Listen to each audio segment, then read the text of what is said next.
नमस्कार, good morning. Chhattisgarh में स्वागत है आप सभी का। आप देख रहे हैं एबी24। मैं हूं आपके साथ श्रवण दंबोले। बुलेटिन की शुरुआत करते हैं। सबसे पहले देख लेते हैं इस वक्त के हेडलाइंस।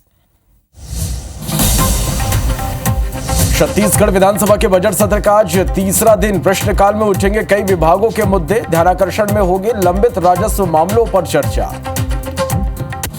नवनिर्वाचित महापौर मीनल चौबे आज लेंगे शपथ। महापौर के साथ नवनिर्वाचित 70 पार्षद भी लेंगे शपथ। समारोह में सीएम विष्णुदेव साय होंगे शामिल। छत्तीसगढ़ में टैक्स फ्री हुई फिल्म छावा। राजीव कुंभ के समापन कार्यक्रम में सीएम विष्णुदेव साय ने की घोषणा। राजीव कुंभ का समापन 12 फरवरी को हुई थी शुरुआत। सीएम साय हुए शामिल। आज ईडी दफ्तर जाएंगे कांग्रेस नेता मलकीत सिंह। मंगलवार को ईडी ने दिया था नोटिस। सुकमा कोंटा में राजीव भवन के निर्माण पर नोटिस। निर्माण में फंडिंग की मांगी थी जानकारी।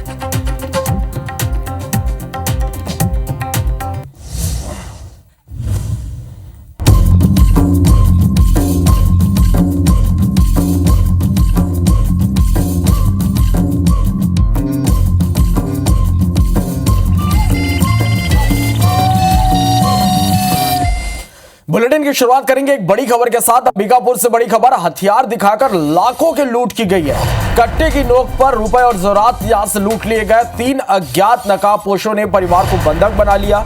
घर में घुसते बदमाशों का सीसीटीवी सामने आया है। घटना को अंजाम देने के बाद आरोपी मौके से फरार हो गए। सीतापुर थाने के नवापारा की यह घटना है। तो यह बड़ी खबर इस वक्त की अंबिकापुर से, जहां हथियार दिखाकर लाखों की लूट की गई। कट्टे की नोक पर रुपए और जेवरात लूट कर आरोपी फरार हो गए।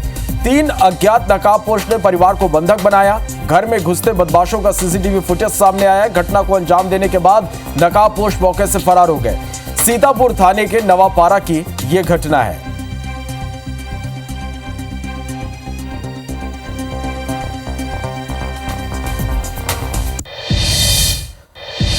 बढ़ते आगे। छत्तीसगढ़ विधानसभा के बजट सत्र का आज तीसरा दिन है। प्रश्नकाल में आज पीडब्ल्यूडी पीएचई उद्योग विभाग के मुद्दे उठेंगे। ध्यानाकर्षण में लंबित राजस्व मामलों पर चर्चा होगी। धमतरी जिला अस्पताल अव्यवस्था पर भी चर्चा की जाएगी। तो ये बड़ी खबर आप तक पहुंचा रहे हैं। छत्तीसगढ़ विधानसभा के बजट सत्र का आज तीसरा दिन है। प्रश्नकाल में पीडब्ल्यूडी पीएचई उद्योग विभाग के मुद्दे उठेंगे। ध्यानाकर्षण में लंबित राजस्व मामलों पर चर्चा होगी। धमतरी जिला अस्पताल अव्यवस्था पर भी आज सदन में चर्चा होगी।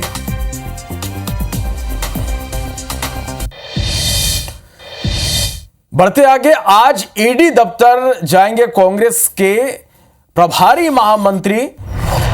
कांग्रेस नेता मलकीत सिंह आज ईडी के दफ्तर जाएंगे। मंगलवार को ईडी ने नोटिस दिया था। सुकमा कोंटा में राजीव भवन के निर्माण पर यह नोटिस दिया गया था। निर्माण में फंडिंग की ईडी ने जानकारी मांगी थी।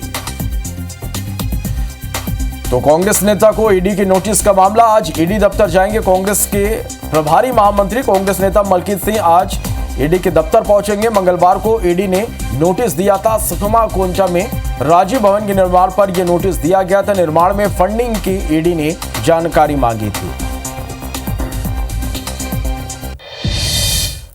बड़ी खबर। आज रायपुर के नवनिर्वाचित मेयर शपथ लेंगी। नवनिर्वाचित महापौर मीनल चौबे आज शपथ लेंगे। शपथ समारोह में सीएम विष्णुदेव साय शामिल होंगे।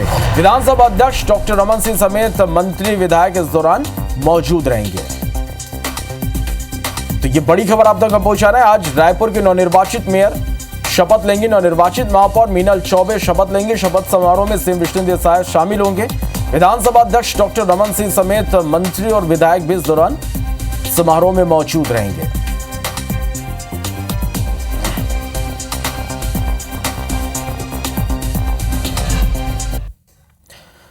राजीव कुंभ 2025 का विधिवत समापन हो गया। समापन अवसर पर प्रदेश के मुख्यमंत्री विष्णुदेव साय मुख्य अतिथि के तौर पर शामिल हुए। उनके साथ कैबिनेट मंत्री दयालदास बघेल, केदार कश्यप सहित दूसरे जनप्रतिनिधि और संत मौजूद रहे।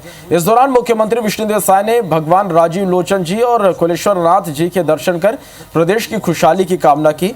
सीएम त्रिवेणी के तट पर होने वाली गंगा आरती में भी शामिल हुए। उन्होंने मां महानदी की आरती की। वहीं मुख्यमंत्री साय ने सफल आयोजन के लिए पर्यटन पर्यटन एवं संस्कृति विभाग और जिला प्रशासन को बधाई देते हुए कहा कि नए मेला स्थल में राजिम कुंभ कल्प का यह आयोजन सराहनीय है। इसके अलावा मुख्यमंत्री ने इस दौरान सुपरस्टार विक्की कौशल की फिल्म छावा को टैक्स फ्री करने की भी घोषणा की।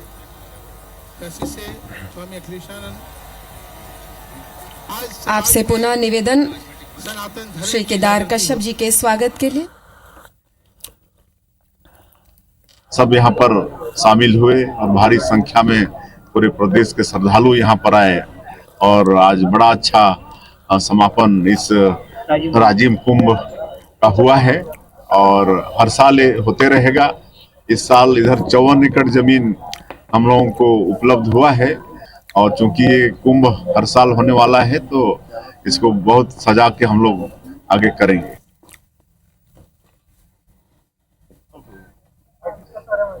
हाँ, उसको टैक्स फ्री करेंगे ताकि सब लोग अच्छे से उसको देख पाए। बिलासपुर हाई कोर्ट ने मौत से पहले दिए गए बयान की स्वीकार्यता को बरकरार रखा है। दरअसल महासमुंद की नवापारा आचारी डी की एक पीड़ित महिला ने आग से झुलसने को लेकर मौत से पहले बयान देते हुए अपने पति को जिम्मेदार ठहराया था, जिसको लेकर बचाव पक्ष ने यह तर्क देते हुए बचाव किया था कि महिला के अलग अलग मृत्यु पूर्व बयानों में विसंगतियों ने संदेह पैदा किया है। लेकिन हाईकोर्ट ने धारा 302 आईपीसी के तहत राजकुमार बंजारे को दोषी ठहराए जाने के निचली अदालत के फैसले को बरकरार रखा और उससे 15,000 रुपए के जुर्माने के साथ आजीवन कारावास की सजा सुनाई। हाई कोर्ट ने सुप्रीम कोर्ट के आदेशों का हवाला देते हुए इस बात पर बल दिया कि यदि मृत्यु पूर्व कथन स्वैच्छिक, विश्वसनीय और मानसिक रूप से स्वस्थ अवस्था में दिया गया हो तो वो दोष सिद्ध का एकमात्र आधार हो सकता है।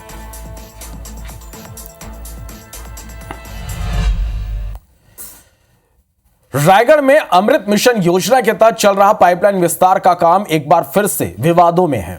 नगर निगम ने जिन इलाकों में पाइपलाइन बिछाने का काम स्वीकृत किया, उन इलाकों में योजना के नाम पर नई सड़कों की खुदाई की जा रही है। ऐसे में विपक्ष में बैठी कांग्रेस ने लापरवाही का आरोप लगाकर सवाल उठाए। दरअसल इस योजना के तहत छूटे हुए इलाकों में पाइपलाइन बिछाने की जा रही, इसी वजह से सड़कों की खुदाई की जा रही है। कांग्रेस का कहना है कि शहर की सड़कें खराब स्थिति में है और फिर भी उसे खोदने की अब तैयारी है। वहीं कमिश्नर का कहना है कि जिन इलाकों में सड़क बन चुकी है उन इलाकों में सावधानी से खुदाई की जा रही है। साथ ही सड़कों की मरम्मत करने के निर्देश एजेंसी को दिए गए हैं। पाइप वहाँ पे खुदाई करके पाइप बिछाया जा रहा है। उसके बाद वहाँ के वार्ड वासियों को बड़ा कई प्रकार की समस्या का सामना करना पड़ेगा। शहर के मध्य क्षेत्र में अभी नए नए रोड बन रहे हैं और तत्काल वहाँ दूसरे दिन खुदाई हो जाती है। तो सोचिए कि निगम का जो राशि है उसका दुरुपयोग नहीं होना चाहिए। शहर के अंदरूनी इलाकों में जहाँ पे थोड़ी कॉम्प्लिकेशंस की स्थिति थी वहाँ पे भी हम लोग काम स्टार्ट किए हैं और करीब 750 मीटर का अमृत मिशन का पाइप है जो हम लोग जल्दी ही वाइंड अप कर लेंगे। अभी आउटर बॉर्डर में जो शहर एक्सटेंशन हो रहा है वहाँ पे हम प्रोजेक्ट बना रहे हैं और नियर फ्यूचर में वो बिल्कुल अमृत मिशन से हम उसको कनेक्ट। पंचायत चुनाव में सरगुजा संभाग में भाजपा ने भले ही बेहतर प्रदर्शन किया हो, लेकिन सरगुजा में निर्दलीय तय करेंगे कि यहां गांव की सरकार बनाने में भाजपा सफल होती है या फिर कांग्रेस। संभावना यह भी है कि निर्दलीय को समर्थन देकर उसे अध्यक्ष बनाया जा सकता है। सरगुजा में पंचायत चुनाव के नतीजों के बाद क्या समीकरण यहां पर बन रहे हैं, इस रिपोर्ट में आप देखिए।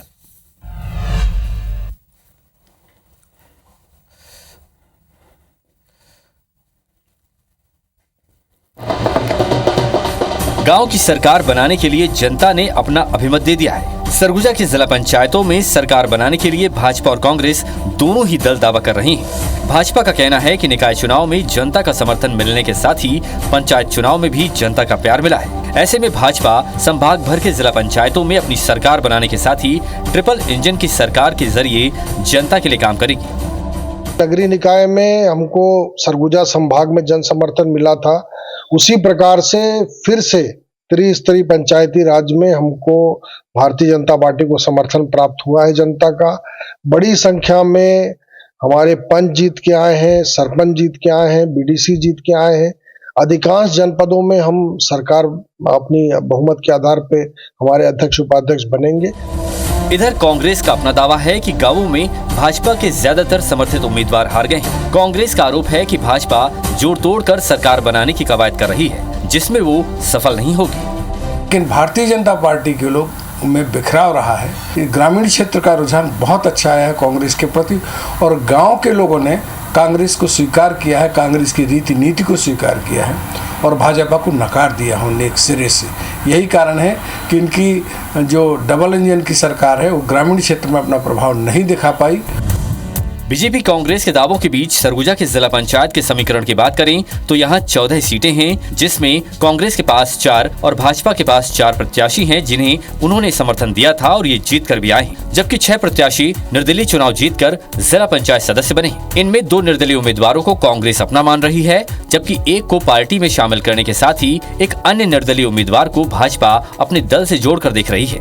इसके बाद भी 8 का जादुई आंकड़ा न तो भाजपा के पास है और न ही कांग्रेस के पास। ऐसे में पहला समीकरण ये बन सकता है कि निर्दलीय उम्मीदवार बीजेपी या कांग्रेस किसी एक दल का समर्थन कर दें, जिससे भाजपा या फिर कांग्रेस जिला पंचायत में अपनी सरकार बनाने में सफल हो जाए। अगर ये समीकरण फेल होता है तो दूसरा दिलचस्प समीकरण ये है कि निर्दलीय उम्मीदवार को अध्यक्ष का पद देते हुए पार्टियां उन्हें अपना समर्थन दे सकती हैं। ऐसे में राजनीतिक जानकार ये मान रहे हैं कि सत्ता में रहने के कारण भाजपा को इसका फायदा मिल सकता है और विजयी हुए निर्दलीय जिला पंचायत सदस्य निर्णायक हो गए हैं। निर्दलीय जो यहाँ पर जीत कर आए हैं जिला पंचायत सदस्य, वही निर्णायक भूमिका में है। ये तो स्पष्ट तौर पे दिख रहा है। हालांकि जो भाजपा के समर्थित प्रत्याशी हैं 6 तो वो जीत ही चुके हैं चुनाव। सरगुजा में जिला पंचायत सरकार के लिए सस्पेंस बना हुआ है। दोनों ही दल निर्दलीय जिला पंचायत सदस्यों को साधने के लिए एड़ी चोटी का जोर लगा रहे हैं। अभिषेक सोनी, IBC 24, सरगुजा। इधर बालोद जिले के तीनों विधानसभा क्षेत्र में कांग्रेस के विधायक होने के बाद भी निकाय और पंचायत चुनाव में कांग्रेस को बड़ी हार का सामना करना पड़ा है। जिले की 2 नगर पालिका और 5 नगर पंचायत में जहां अध्यक्ष प्रत्याशी बीजेपी के जीते, तो वहीं पार्षदों का बहुमत भी भाजपा के पास ही है। 14 सदस्यीय जिला पंचायत पदों के लिए चुनाव में भी 8 में बीजेपी अधिकृत प्रत्याशी, 4 में कांग्रेस और 2 निर्दलीय प्रत्याशी चुनाव जीत कर आए। इस चुनाव में कांग्रेस जिला अध्यक्ष से लेकर जिला पंचायत अध्यक्ष और जनपद अध्यक्ष सभी लोगों को हार का सामना करना पड़ा। अब जिला पंचायत अध्यक्ष और उपाध्यक्ष बनाने के लिए बीजेपी के पास पूर्ण बहुमत है। जनपद में भी अध्यक्ष बीजेपी के बनने जा रहे हैं। कांग्रेस ने बीजेपी पर चुनाव के दौरान सत्ता का दुरुपयोग करने का आरोप लगाया। वहीं बीजेपी ने कांग्रेस के हार पर चुटकी ली।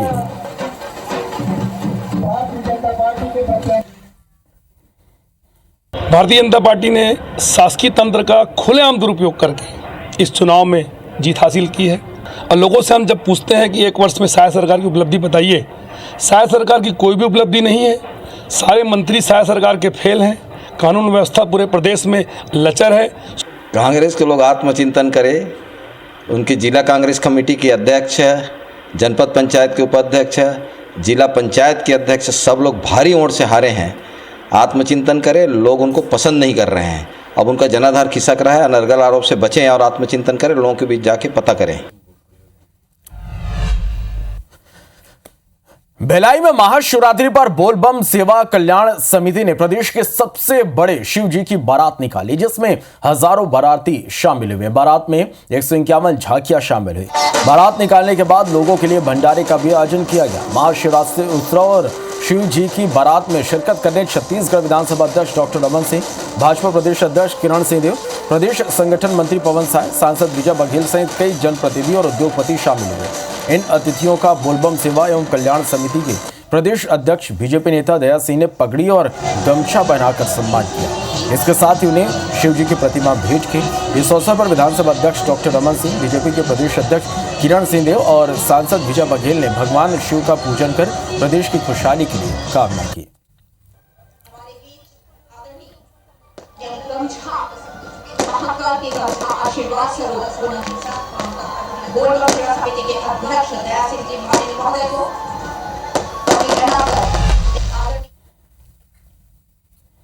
बोलबम सेवा समिति के शिव के बारात का अनूठा और अद्भुत आयोजन और यह प्रदेश स्तर नहीं राष्ट्रीय स्तर का आयोजन, जहां 151 झांकियां आई हैं, बहुत प्रसन्नता होती है। और ऐसा आयोजन अकेले भिलाई में होता है और बोल बम समिति को तहे दिल सिंह को बधाई देता हूँ, भिलाई वासियों को बधाई देता हूँ। मैं इस अवसर की बहुत बहुत बधाई देता हूँ, शुभकामनाएं देता हूँ। और ये हमारे भिलाई का गौरव है, दुर्ग का गौरव है। और इस अवसर की जन जन को ढेर सारी बधाई शुभकामनाएं देता हूँ।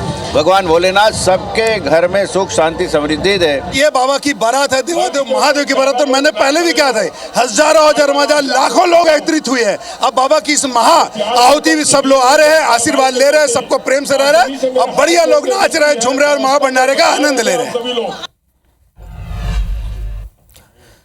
छत्तीसगढ़ की जशपुर पुलिस ने ऑपरेशन आघात के तहत शराब के तस्करों पर एक बड़ी कार्रवाई की। पुलिस ने अंग्रेजी शराब का जखीरा बरामद किया। जब्त की गई शराब की अनुमानित कीमत 1.5 करोड़ रुपए आकी जा रही। पुलिस की टीम ने मौके से ट्रक के ड्राइवर को गिरफ्तार किया। ट्रक से पुलिस ने 790 कार्टून अंग्रेजी शराब जब्त की। तस्करों ने सीमेंट की बोरी के नीचे अवैध शराब से भरे कार्टून छिपाकर रखे थे। ट्रक ड्राइवर के अवैध शराब से जुड़े होने की संभावना है। ऑपरेशन आघात के तहत पुलिस ने 2 दिन पहले भी अवैध शराब से भरा ट्रक पकड़ा था, जिसमें करीब 2.5 करोड़ कीमत की शराब बरामद हुई थी। पूछताछ के दौरान ट्रक ड्राइवर ने तस्करी के नए पैटर्न के बारे में जानकारी दी। ट्रक ड्राइवर ने पुलिस को बताया कि पंजाब बॉर्डर पर शराब को ट्रक में लोड कर उन्हें हैंड ओवर किया जाता है और फिर उन्हें इस शराब को झारखंड ले जाना होता है। साथ ही रास्ते में ड्राइवर की अदला बदली होती है ताकि उसे इस बात की जानकारी न लगे कि शराब लोड कहां से की गई है।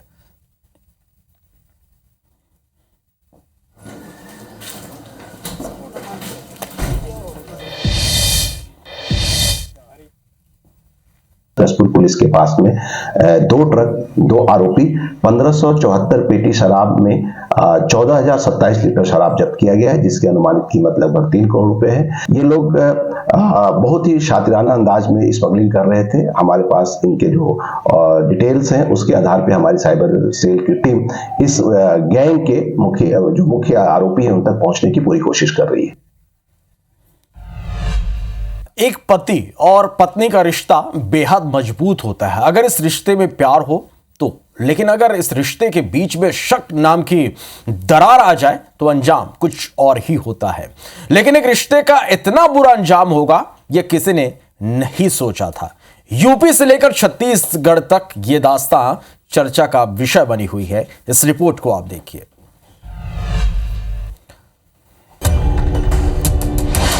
शक की बीमारी उसे पड़ी भारी, हत्या कर जंगल में फेंकी लाश, पुलिस के छूटे पसीने, आखिर पूरी हुई तलाश।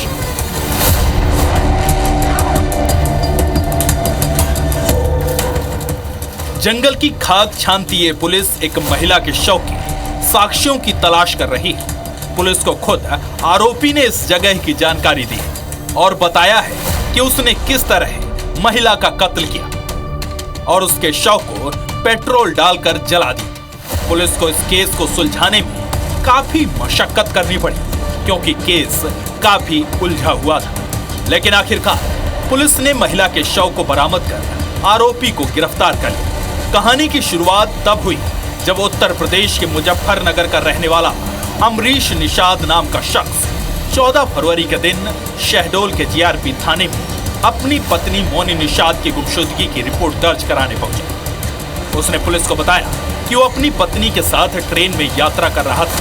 तभी शहडोल स्टेशन पर उसकी पत्नी ट्रेन से उतरी और कहीं लापता हो गई। पुलिस ने पहले तो सभी स्टेशन में पूछताछ की, पत्नी की तलाश की, लेकिन बार बार फरियादी पति से पूछताछ करने पर पुलिस को पति पर ही शक गया क्योंकि जो बयान युवक दे रहा था वो हालात से मेल नहीं खा रहे थे।